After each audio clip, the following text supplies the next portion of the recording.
Hi, everyone. My name is Stephen Hick, and I'd like to give you a short talk on what interconnectedness means as it was taught by the Buddha, and how this actually affects how you live your life, how it actually means there's more personal responsibility in life. I'm going to begin with a short story.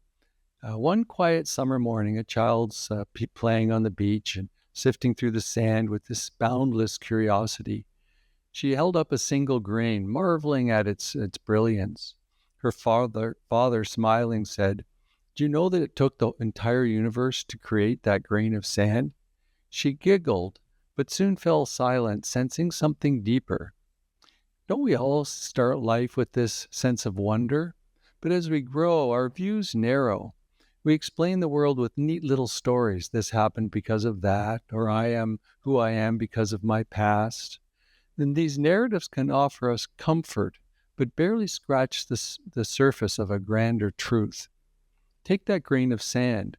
It's not just the result of waves and time. It owes its existence to stars exploding, Earth forming, and countless cosmic events. Without a vast universe aligning perfectly, that tiny speck wouldn't exist. When we truly look, the causal web connecting even the smallest object to the vastness of existence becomes staggering. Every moment, everything is the culmination of an infinite series of events. And what we call interconnectedness isn't some poetic metaphor, it's a hard reality of how the universe works. Yet this isn't how we live our lives. Our minds reduce the infinite into these bite-sized explanations. They're really stories that the mind can grasp. And spiritual practice, at its best and at its root, invites us to widen our view. It challenges us to sit with the immensity of interconnectedness, and not as an intellectual exercise, but as something felt in the marrow of our bones. When we really see this, the effect can be profound. It dissolves the illusion of separateness. You're no longer just a person standing on a beach looking at grains of sand. You are the beach, the sand, the waves, and the cosmos all at once. Mountains are no longer just mountains. Rivers are no longer just rivers. Each thing contains all of existence. And what about us?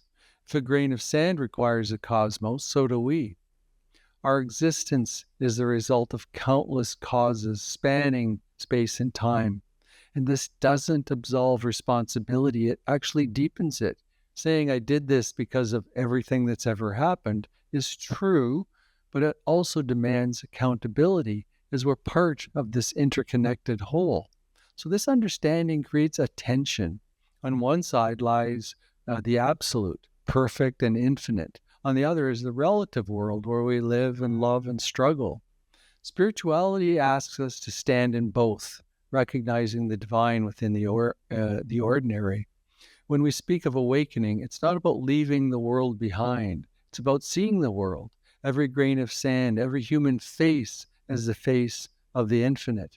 To truly awaken is to return to where you started, but with new eyes. Mountains become mountains again, but now they shimmer with the significance of all that they contain. This shift changes everything. A single identity no longer binds you. I am this, not that. You can be pure awareness, an ordinary person, the cosmos itself, all at once. You don't have to choose. The freedom lies in the refusal to limit yourself, to fixate on only one way of being in the world. What does that freedom feel like? It's the realization that nothing is left out, that all of existence is part of this dance. Even in moments of confusion or pain, there's a profound beauty. To live with this awareness is to move through the world knowing that everything, grain of sand, mountain, human, is part of something infinite.